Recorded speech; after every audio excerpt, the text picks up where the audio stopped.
नमस्कार जोहार, मैं याचना जायसवाल। आप देख रहे हैं न्यूज झारखंड। चलिए जानते हैं सुबह से लेकर शाम तक की झारखंड की तमाम बड़ी खबरों को। गुमला में बॉक्साइट लदा ट्रक 500 फीट नीचे खाई में गिरा, 2 की मौत, 5 घायल।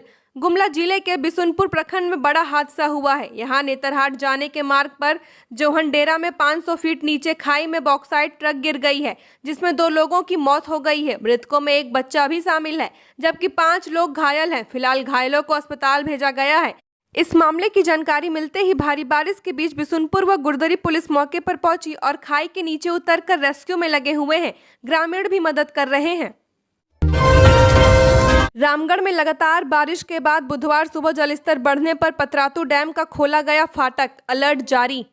लगातार हो रही बारिश को लेकर रामगढ़ जिला प्रशासन के द्वारा पतरातू डैम का एक फाटक फिलहाल 3 इंच तक खोला गया है और फाटक खोलने का मुख्य कारण डैम का जलस्तर अपने अधिकतम सीमा तक पहुंचना है। डैम का जलस्तर 1328.5 RL पहुंचने के बाद एक फाटक को खोला गया है। इस संबंध में शेष परिसंपत्ति पदाधिकारी नवीन कुमार एवं प्रशासक शेष परिसंपत्ति PTPS पतरातू ने डैम खोलने से पूर्व आमजनों को सूचित करने के लिए हर तरह की अपनी तैयारी को अंतिम रूप दिया, जिसमें लाउडस्पीकर से पूरे क्षेत्र में लोगों को सूचित करना, अखबार एवं टीवी चैनल के माध्यम से डैम खोलने की सूचना आमजनों को दी गई तथा बताया गया कि नलकारी नदी के किनारे कोई व्यक्ति या पशु न जाए और निचले क्षेत्र में रहने वाले लोगों को विशेष सावधानी की आवश्यकता है। इस संबंध में शेष परिसंपत्ति पदाधिकारी से बात करने पर उन्होंने कहा कि आगे यदि डैम का जलस्तर और बढ़ता है तो जरूरत के अनुसार और फाटकों को भी खोला जाएगा। साहेबगंज में मामूली विवाद में एक शख्स की गोली मारकर हत्या, परिजनों का रो रो कर बुरा हाल। साहेबगंज जिले के जिरवाबाड़ी OP क्षेत्र अंतर्गत श्रीराम चौकी के संताली में मामूली विवाद में एक शख्स की गोली मारकर हत्या कर दी गई है। आरोपी घटना स्थल से फरार हो गया है। घटना मंगलवार रात करीब 8 बजे की बताई जा रही है। शराब पीने के दौरान मामूली विवाद में बात आगे बढ़ गई। गोली लगने वाले शख्स महादेवगंज के श्रीराम चौकी संथाली निवासी शंकर तूरी 45 वर्षीय है, जिसे 8 की संख्या में आए अपराध कर्मियों ने गोली मारी है। इस संबंध में मृतक शंकर तूरी के भतीजे ने बताया कि कुछ लोग मेरे घर के पास शराब पीकर लड़ाई झगड़ा कर रहे थे। उसे लोग समझाने की कोशिश करने लगे। इस बात पर वे लोग नाराज होकर बोले कि मेरे साथ मारपीट कर रहे हो, मैं तुम्हें अभी बताता हूं। उसने फोन कर अपने सहयोगी को बुलाया और मेरे साथ लड़ाई करने लगे। मेरी मां को भी घर में घुसकर मारा। इस बात की खबर मेरे चाचा शंकर तूरी को लगी, तभी वह बीच बचाव करने आए। इस दौरान अपराधियों ने मेरे चाचा को गोली मार दी। बताया गया कि गोली लगने के बाद आसपास के लोगों की मदद से चाचा को सदर अस्पताल पहुंचाया गया, जहां चिकित्सक ने उन्हें मृत घोषित कर दिया है। सूचना पाकर पुलिस छापामारी कर रही है। कुछ लोगों से पूछताछ भी की जा रही है। प्रेमिका के छोड़े जाने से आहत प्रेमी ने चाकू से किया जानलेवा हमला, लोगों ने की जमकर धुनाई, आरोपी गिरफ्तार। प्रेमिका का जुदाई से खफा प्रेमी ने जान लेने की नीयत से प्रेमिका पर धारदार हथियार से हमला कर गंभीर रूप से घायल कर दिया। घटना के बाद प्रेमिका को अस्पताल में भर्ती किया गया, जहां इलाज चल रहा है। घटना के बाद आरोपी युवक को पकड़कर जमकर पिटाई कर दी गई। उसके बाद पुलिस के हवाले कर दिया गया। घटना के संबंध में मिली जानकारी के अनुसार पश्चिमी सिंहभूम जिले के जगन्नाथपुर थाना क्षेत्र के पोकाम गांव में बुधवार सुबह युवती अपने घर के पास बर्तन धो रही थी। इसी दौरान संजय बेहरा नामक युवक ने हाथ में धारदार भुजाली लेकर आया और युवती के पेट में एक कर जान से मारने के लिए नियत से कई हमला कर दिया, जिससे गंभीर रूप से घायल हो गई। बाद में लहूलुहान युवती को घायल अवस्था में उसे जगन्नाथपुर अस्पताल में भर्ती किया गया, जहां इलाज चल रहा है। आज भी झारखंड के कई इलाकों में होगी झमाझम बारिश। राज्य के कई हिस्सों में बारिश से बढ़ी परेशानी, वज्रपात को लेकर भी अलर्ट जारी।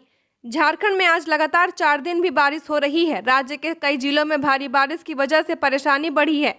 नदी तालाब का जलस्तर तो बढ़ा है, साथ ही रास्तों में भी पानी भरने लगा है। अगले 24 घंटे भी बारिश से बड़ी राहत की उम्मीद नहीं है। मौसम विभाग के अनुसार राज्य में आने वाले 24 घंटे में भी हल्के से मध्यम दर्जे की बारिश होगी। राज्य के कई हिस्सों में वज्रपात की भी पूरी संभावना है। मौसम विभाग ने जिन इलाकों में ज्यादा बारिश की संभावना जाहिर की है, उनमें पश्चिमी दक्षिण भाग और छत्तीसगढ़ के उत्तरी हिस्सों पर कायम निम्न दबाव क्षेत्र अब झारखंड के दक्षिण पश्चिमी और आसपास के क्षेत्रों पर केंद्रित है। इससे अगले 24 घंटों में सिमडेगा, गुमला, लोहरदगा, पलामू, रांची समेत राज्य के विभिन्न हिस्सों में बारिश होने की संभावना है। मौसम विभाग के अनुसार इस दौरान हर साल केवल 11.7 मिलीमीटर बारिश होती रही है। इस साल निम्न दबाव की वजह से राज्य में भारी बारिश हो रही है। 3 दिन दिनों के दौरान राजधानी रांची में 112.3 मिलीमीटर बारिश दर्ज की गई है। धनबाद के झरिया में भाजपा नेता का जर्जर मकान गिरा, कई गाड़ियां हुई क्षतिग्रस्त। जिले के झरिया में मंगलवार की देर रात भाजपा नेता राजकुमार अग्रवाल का मकान गिर गया, जिसकी चपेट में आकर कई वाहन क्षतिग्रस्त हो गए। घटना के संबंध में बताया जा रहा है कि झरिया थाना क्षेत्र के 4 नंबर टैक्सी स्टैंड के पास भाजपा नेता राजकुमार अग्रवाल का मकान जर्जर हालत में था, जहां कोई नहीं रहता था। मकान पिछले कई महीनों से जर्जर स्थिति में था। पिछले 4 दिनों से लगातार हो रही मूसलाधार बारिश के कारण मकान अचानक ढह गया, जिसकी चपेट में आकर महिंद्रा कार, टाटा इंडिगो व एक एम्बेसडर कार सहित 4 कार बुरी तरह क्षतिग्रस्त हो गए हैं। गनीमत रही कि घटना में किसी के हताहत नहीं हुई है। बुधवार की सुबह होते ही घटना स्थल पर लोगों की भीड़ जुट गई। फिलहाल मलबा को हटाने का काम किया जा रहा है। आईएएस छवि रंजन को नहीं मिली जमानत, हाईकोर्ट से भी खारिज हुई डिफॉल्ट बेल की याचिका। कोर्ट ने कहा सही समय पर ईडी ने दाखिल किया आरोप पत्र। ईडी कोर्ट से आईएएस छवि रंजन की जमानत याचिका खारिज होने के बाद अब हाईकोर्ट से भी याचिका खारिज कर दी गई है। आज झारखंड हाईकोर्ट में जस्टिस एसके द्विवेदी की कोर्ट में छवि रंजन की डिफॉल्ट जमानत याचिका पर सुनवाई हुई। सुनवाई के बाद अदालत ने याचिका को खारिज कर दिया। दरअसल सीआरपीसी की धारा 167 को आधार बनाते हुए हाईकोर्ट में ईडी कोर्ट के आदेश को चुनौती दी गई थी। हाईकोर्ट में जस्टिस एसके द्विवेदी की अदालत में जमानत याचिका पर सुनवाई हुई। सुनवाई के दौरान अदालत ने अपनी टिप्पणी में कहा कि ईडी की ओर से अनुसंधान पूरा किया गया है। अनुसंधान सही समय में पूरा किया गया, जिसके बाद आरोप पत्र दाखिल किया गया है।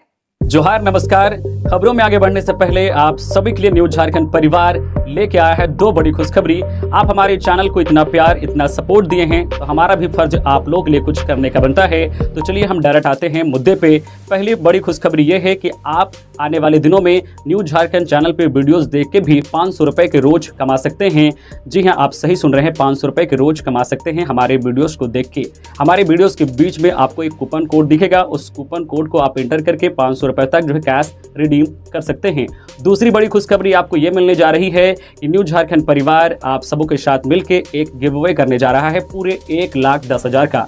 जी हाँ, पूरे 1,10,000 का गिव अवे जो है करने जा रहा है और ये प्राइज जो है 53 लोगों के बीच वितरण किया जाएगा और इसमें कोई भी जो है दर्शक पार्टिसिपेट कर सकते हैं। जिनको नहीं पता है कि गिव अवे क्या होता है तो उनके लिए मैं बता दूं कि गिव अवे में आपको 1 रुपये भी देने की जरूरत नहीं है। आपको नॉर्मल सा रजिस्ट्रेशन करना है और आप इसमें पार्टिसिपेट हो सकते हैं। इसमें सबका नाम सेलेक्ट किया जाएगा और सॉफ्टवेयर के थ्रू रैंडमली जो है 53 लोगों को सेलेक्ट किया जाएगा और उनके बीच प्राइज वितरण किया जाएगा। विधिवत जो फाइनल अनाउंसमेंट जो है अक्टूबर मंथ के फर्स्ट वीक में की जाएगी। ये अनाउंसमेंट से पहले जो है प्री अनाउंसमेंट है और इसमें वही लोग पार्टिसिपेट कर सकते हैं जो हमारे चैनल के सब्सक्राइबर है। तो हमारे चैनल को सब्सक्राइब करके रख ले, जिससे हम जो है अक्टूबर मंथ के फर्स्ट वीक में जब ये अनाउंसमेंट करें तब ये आपके पास ये जो है वीडियोस पहुंचे और आप जो है इसमें पार्टिसिपेट होकर कैश जीत सकते हैं। तब तक के लिए धन्यवाद। चलिए बढ़ते हैं फिर से खबरों की ओर। झारखंड में यहां लगेगा सबसे बड़ा रोजगार मेला, सैकड़ों पदों पर होगी बहाली। गुमला जिले के प्रवासी मजदूरों के लिए सिक्योरिटी एजेंसी में नौकरी पाने का सुनहरा मौका है। Security skill council of India एवं security and intelligence service India limited द्वारा भर्ती शिविर का आयोजन किया जा रहा है। यह शिविर अलग अलग दिन गुमला के विभिन्न प्रखंडों में लगाया जाएगा। इसके तहत 750 सुरक्षा जवान, 250 सुरक्षा सुपरवाइजर एवं 200 कैश कस्टडियन का चयन किया जाना है। सभी चयनित उम्मीदवारों को सेंट्रल ट्रेनिंग एकेडमी गढ़वा में 1 माह का प्रशिक्षण प्रदान किया जाएगा। SIS के अधिकारी सतीश कुमार सिंह ने बताया कि गुमला के प्रवासी मजदूरों के चयन के लिए भर्ती शिविर का आयोजन किया जा रहा है। 6 और 7 अक्टूबर को सिसई प्रखंड परिसर, 9 और 10 अक्टूबर को घाघरा प्रखंड परिसर, 11 और 12 अक्टूबर को विशुनपुर प्रखंड परिसर, 13 और 14 अक्टूबर को रायडीह प्रखंड परिसर, 16 और 17 अक्टूबर को भरनो प्रखंड, 18 और 19 अक्टूबर को गुमला प्रखंड परिसर, 25 और 26 अक्टूबर को कामडारा प्रखंड परिसर, 27 और 28 अक्टूबर को पालकोट प्रखंड परिसर व 30 और 31 अक्टूबर को बसिया प्रखंड परिसर में शारीरिक मापदंड एवं लिखित परीक्षा का आयोजन किया जाएगा। उम्मीदवारों को प्रशिक्षण के बाद नियुक्ति पत्र दिया जाएगा। इस संबंध में अधिक जानकारी के लिए मोबाइल नंबर 9534202890 पर संपर्क कर सकते हैं। बारिश के दौरान स्कूल की छत का प्लास्टर गिरा, बाल बाल बचे स्टूडेंट और टीचर। झरिया के डिगवाडीह 10 नंबर स्थित राजकीय राम परीक्षा मध्य विद्यालय की कक्षा 5 और 6 की छत का प्लास्टर मंगलवार को जोरदार आवाज के साथ गिर गया।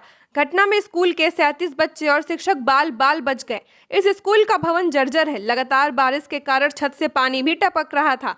इसी दौरान जोरदार आवाज हुई। आवाज सुनकर बच्चे क्लासरूम से भागने लगे। तभी भरभराकर छत का प्लास्टर गिरने लगा। सभी बच्चों को आनन फानन में क्लासरूम से बाहर किया गया। बेंच डेस्क क्षतिग्रस्त हो गए हैं। घटना की खबर मिलते ही काफी संख्या में अभिभावक स्कूल पहुंच गए। छात्राओं की माताएं भी काफी चिंतित थीं। अभिभावकों का कहना है कि विद्यालय का भवन काफी पुराना हो गया है। बारिश में कभी भी बड़ी घटना हो सकती है। आज तो उनके घर के बच्चे बाल बाल बच गए। शिक्षा विभाग की अनदेखी का खामियाजा कभी भी बच्चों को भुगतना पड़ सकता है। आक्रोशित अभिभावकों ने कहा कि सरकारी विद्यालय में गरीबों के बच्चे ही अधिक पढ़ते हैं, इसलिए सरकार ध्यान नहीं दे रही है। प्रधानाध्यापक रजनीश प्रसाद ने बताया कि स्कूल भवन की मरम्मत के लिए कई बार बीईओ और डीईओ से लिखित शिकायत की गई है, लेकिन अभी तक काम नहीं हुआ। बाबा नगरी में आज से 250 रुपए में मिलेगा शीघ्र दर्शनम कूपन। अड़ैया मेले का हुआ समापन। देवघर बाबा नगरी के प्राचीन मेले में शामिल अड़ैया मेला का मंगलवार को विधिवत समापन हो गया। अंतिम दिन कांवरियों की भीड़ भी काफी कम रही। दिन के 10 बजे के बाद से ही कांवरियों की कतार फुट ओवरब्रिज में सिमट गई थी। वहीं दोपहर 3 बजे के बाद पूरा ओवरब्रिज खाली रहा। वहीं बुधवार से शीघ्र दर्शनम कूपन का दर 250 रुपए रहेगा। बाबा धाम में भक्तों को जल्द व सुलभ जलार्पण कराने के लिए शीघ्र दर्शनम कूपन की व्यवस्था की गई है। इस व्यवस्था के तहत भक्तों को प्रशासनिक भवन के रास्ते से ही कतारबद्ध तरीके से गर्भगृह तक भेजने की व्यवस्था है। पूर्व से चली आ रही व्यवस्था के तहत सावन, भादो, अड़ैया मेला, महाशिवरात्रि व बसंत पंचमी के अवसर पर कूपन का दर 500 रुपए तय है, जबकि आम दिनों में कूपन का 250 रुपए तय है। इको टूरिज्म योजना से चमकेंगे झारखंड के पर्यटन स्थल, ऐसे होगा विकास। झारखंड अपने पर्यटन स्थलों के लिए जाना जाता है, वहीं अब झारखंड के पर्यटन स्थल और सुंदर दिखेंगे। जल्द ही राज्य के पर्यटन स्थलों का कायाकल्प होगा। इको टूरिज्म योजना के तहत वन विभाग ने इस पूरे कायाकल्प को करने की योजना बनाई है। विभाग इको टूरिज्म योजना के तहत कोल्हान के दलमा, पलामू के बेतला, उत्तरी प्रमंडल हजारीबाग के कैनेरी हिल को विकसित करने की योजना बनाई गई है। इसके लिए तैयारी शुरू कर दी गई है। बता दें कि कई चरणों में कायाकल्प का काम होगा। इसके लिए 6 करोड़ रुपए खर्च किए जाएंगे। इको टूरिज्म से ये सुविधाएं मिलेंगी। इस इको टूरिज्म योजना के तहत सीढ़ियों पर tiles, open gym, solar power bank, विद्युतीकरण, जलापूर्ति की व्यवस्था समेत जन सुविधाओं से जुड़ी अन्य सुविधाएं उपलब्ध कराई जाएंगी। झारखंड के 4 लाख किसानों को बड़ी राहत की तैयारी। 1700 करोड़ का कर्ज होगा माफ। झारखंड सरकार किसानों को ऋण माफी योजना का लाभ देने पर विचार कर रही है। दरअसल झारखंड कृषि ऋण माफी योजना का लाभ लेने के लिए कम किसान आने लगे हैं। किसानों की कम संख्या को देखते हुए अब कृषि विभाग अब नॉन परफॉर्मिंग एसेट (NPA) घोषित खाताधारी को ऋण माफी योजना का लाभ देने का मन बना रहा है। ऐसे किसानों की करीब 4 लाख की संख्या आकी गई है। योजना को शुरू करने को लेकर बैंक अधिकारियों की कृषि विभाग के अधिकारियों के साथ एक बैठक भी हो गई है। बैंक के अधिकारियों ने कहा कि इस पर स्थानीय स्तर से निर्णय नहीं हो सकता है, इसके लिए बोर्ड स्तर से निर्णय लेना होगा। इसके लिए दूसरे राज्यों के मॉडल को अपनाया जा सकता है। ट्रांसफर पोस्टिंग में जनजातीय व क्षेत्रीय भाषाओं के पेच से शिक्षकों में आक्रोश, हाईकोर्ट जाने की दी धमकी। सरकारी स्कूलों के शिक्षकों की ट्रांसफर पोस्टिंग धीरे धीरे अबूझ पहेली बन गई है। करीब 4 साल से ट्रांसफर पोस्टिंग की प्रक्रिया चल रही है, लेकिन अब तक यह पूरी नहीं हो सकी है। सरकारी स्तर पर पहले नियमावली ही नहीं बनी थी।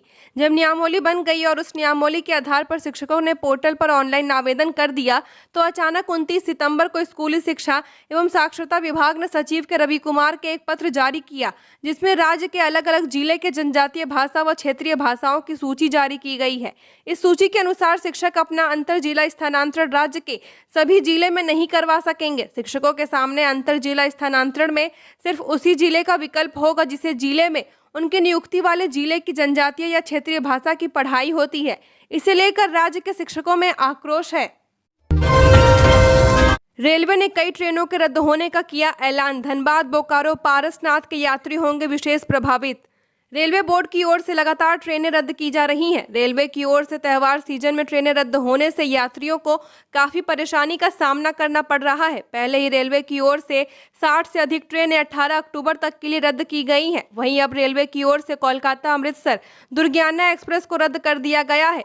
यह ट्रेन राज्य के धनबाद पारसनाथ स्टेशन से होकर गया होकर गुजरती है। ऐसे में इन जिलों के यात्रियों को विशेष परेशानी का सामना करना पड़ रहा है, जिसमें वाराणसी में चल रहे यार्ड रिमॉडलिंग के कारण हावड़ा बीकानेर एक्सप्रेस समेत कई ट्रेनें मध्य अक्टूबर तक नहीं चलेंगी। पारा शिक्षक देंगे 507, मिलेगी रिटायरमेंट के बाद एकमुश्त राशि। झारखंड के पारा शिक्षकों सहायक अध्यापकों को कल्याण कोष के लिए हर माह 507 रुपए देने होंगे। यह राशि उनके बैंक खाते से कटेगी और कल्याण कोष में जमा होगी। सेवानिवृत्ति के बाद पारा शिक्षकों को और मृत्यु के बाद उनके आश्रितों को राशि का भुगतान किया जाएगा। झारखंड शिक्षा परियोजना परिषद जेईपीसी और पारा शिक्षक सहायक अध्यापक संघों में हुई वार्तालाप में इस पर सहमति बनी है। जेईपीसी की राज्य परियोजना निर्देशक किरण कुमार पासी की अध्यक्षता में आयोजित बैठक में स्पष्ट हुआ कि 2052 तक सभी 60,303 पारा शिक्षक सेवानिवृत्त हो जाएंगे। अगले 5 साल तक जो पारा शिक्षक सेवानिवृत्त होंगे उन्हें रिटायरमेंट के समय 50,000 रुपये एक मुश्त दिए जाएंगे। मृत्यु होने के बाद उनके आश्रितों को 1 लाख रुपए मिलेंगे। अगले 5 से 10 साल के बीच सेवानिवृत्त होने वाले पारा शिक्षकों को सेवानिवृत्ति के समय 1 लाख रुपए और मृत्यु के बाद आश्रित को 1 लाख दिए जाएंगे। इस तरह 10 से 15 वर्ष, 15 से 20 वर्ष, 20 से 25 वर्ष और 25 वर्ष से अधिक समय में सेवानिवृत्त होने पर अलग अलग राशि तय की जा रही है। इसमें जितनी राशि पारा शिक्षकों की जमा होगी उतनी ही राशि रिटायरमेंट के बाद उनको वापस की जाएगी। भारी बारिश से क्षतिग्रस्त एनएच को किया जाएगा ठीक, दिए गए निर्देश। भारी बारिश से क्षतिग्रस्त नेशनल हाईवे की सड़कों को दुरुस्त करने में पथ निर्माण विभाग जुटा हुआ है। एनएचएआई भारी बारिश से बहे डाइवर्जन को ठीक करने में मंगलवार को लगा रहा। एनएचएआई के इंजीनियर व संवेदक डाइवर्जन को फिर से बनाने के लिए दिन भर लगे रहे। संभावना है कि आज शाम तक डाइवर्जन को चालू कर दिया जाएगा। बता दें कि इसके कटने से एनएच 75 पर आवागमन पूरी तरह से प्रभावित हो गया है। कई घंटे से भारी वाहन का परिचालन शुरू नहीं हो सका है। सड़क किनारे ही वे गाड़ी लगाकर खड़े हैं। इसके अलावा भी अन्य नेशनल हाईवे व स्टेट हाईवे को चकाचक करने के लिए इंजीनियरों को निर्देश दिए गए हैं। पथ निर्माण विभाग के सचिव सुनील कुमार ने बताया कि शहर के अंदर की अधिकांश सड़कें दूसरे विभागों की हैं, पर स्टेट हाईवे या जिला की सड़कों को आवागमन लायक बनाने का निर्देश दिया गया है। कुछ जगहों में जहां हल्की सड़क क्षतिग्रस्त हुई है उसे दुरुस्त किया जा रहा है। झारखंड के हाई स्कूल में नवनियुक्त आधे शिक्षकों के प्रमाण पत्र का नहीं हुआ सत्यापन। राज्य के हाई स्कूलों में इस वर्ष मई में 3,469 शिक्षकों की नियुक्ति हुई थी। नियुक्ति के 4 माह बाद भी अब तक वेतन भुगतान नहीं हुआ है। शिक्षकों का प्रमाण पत्र सत्यापन नहीं होने के कारण वेतन भुगतान भी नहीं हो पाया है। अब तक लगभग आधे शिक्षकों के प्रमाण पत्र का सत्यापन नहीं हुआ है। शिक्षकों के मैट्रिक से लेकर स्नातक व शिक्षक प्रशिक्षण प्रमाण पत्र का सत्यापन होना है। इसके अलावा आरक्षित वर्ग के अभ्यर्थियों के जाति व आवासीय प्रमाण पत्र का भी सत्यापन होगा। विभाग द्वारा शिक्षकों के प्रमाण पत्र सत्यापन को लेकर जिलों से जानकारी मांगी गई थी। जिलों द्वारा दी गई रिपोर्ट के अनुसार अभी तक लगभग आधे शिक्षकों के प्रमाण पत्र का सत्यापन नहीं हुआ है। कुछ जिलों में तो तब तक शिक्षकों का प्रमाण पत्र सत्यापन के लिए भेजा भी नहीं गया है। मैट्रिक, इंटर व स्नातक के प्रमाण पत्रों की तुलना में शिक्षक प्रशिक्षण प्रमाण पत्र व जाति एवं आवासीय प्रमाण पत्रों के सत्यापन की स्थिति ज्यादा खराब है। हाईकोर्ट ने दिया निर्देश, विधानसभा सचिव 7 दिन में जस्टिस विक्रमादित्य प्रसाद कमीशन की रिपोर्ट प्रस्तुत करें, नहीं तो उन पर चलेगा आपराधिक अवमानना। विधानसभा में नियुक्ति गड़बड़ी मामले में शिवशंकर शर्मा जनहित याचिका की सुनवाई झारखंड हाईकोर्ट में बुधवार को हुई। सुनवाई के दौरान जस्टिस विक्रमादित्य प्रसाद की रिपोर्ट अब तक कोर्ट में प्रस्तुत नहीं किए जाने पर कोर्ट ने कड़ी नाराजगी जताई है। हाईकोर्ट के चीफ जस्टिस संजय कुमार मिश्रा की अध्यक्षता वाली खंडपीठ ने कहा कि कोर्ट के 3 बार आदेश के बाद भी विधानसभा सचिव की ओर से अब तक जस्टिस विक्रमादित्य प्रसाद की रिपोर्ट नहीं आई है। यह कानूनी प्रक्रिया में व्यवधान का मामला बनता है। कोर्ट ने विधानसभा सचिव को 7 दिनों के भीतर जस्टिस विक्रमादित्य प्रसाद की रिपोर्ट प्रस्तुत करने का निर्देश देते हुए मामले की अगली सुनवाई गुरुवार को निर्धारित की है। मौलाना और सहयोगी पर मदरसे में पढ़ने वाली बच्ची से छेड़छाड़ का आरोप, ओरमांझी थाना में पॉक्सो के तहत मामला दर्ज। राजधानी रांची के ओरमांझी स्थित मदरसे पढ़ने वाली मासूम बच्ची से छेड़छाड़ का मामला सामने आया है। मदरसे में पढ़ाने वाला मौलाना और मस्जिद की देखभाल करने वाला ही मासूम के साथ गंदी हरकत करता था। जब बच्ची ने अपने घर पर मौलाना की इस करतूत के बारे में बताया, तब घरवालों ने ओरमांझी थाना पहुंचकर आरोपी मौलाना के खिलाफ मामला दर्ज करवाया। पीड़ित परिवार की ओर से दर्ज कराई गई शिकायत के मुताबिक पीड़िता और उसके साथ पढ़ने वाली अन्य बच्ची जामा मस्जिद मखदब में पढ़ने जाती हैं। मदरसे में मौलाना आलम अंसारी और देखभाल करने वाला बच्चियों के साथ छेड़छाड़ करते हैं। जबरन अपने गोदी में बैठाकर अश्लील वीडियो दिखाया जाता है। इस दौरान अश्लील हरकत भी की जाती है। पीड़ित के परिजनों के अनुसार मामले की शिकायत मस्जिद कमेटी से भी की गई थी, लेकिन वो लोग इंकार करते हुए कहा कि जो करना है करो। इसके बाद पीड़ित और मांझी थाना में प्राथमिकी दर्ज कराया। पुलिस परिजनों की शिकायत पर मौलाना और उसके सहयोगी के खिलाफ भारतीय दंड संहिता की धारा 354 और पॉक्सो की संबंधित धाराओं में केस दर्ज कर जांच में जुट गई है। झारखंड की और खबरों के लिए बने रहिए हमारे साथ। हमारे चैनल न्यूज़ झारखंड पर चैनल को सब्सक्राइब करें, साथ बेल आइकन को प्रेस करें। नमस्कार।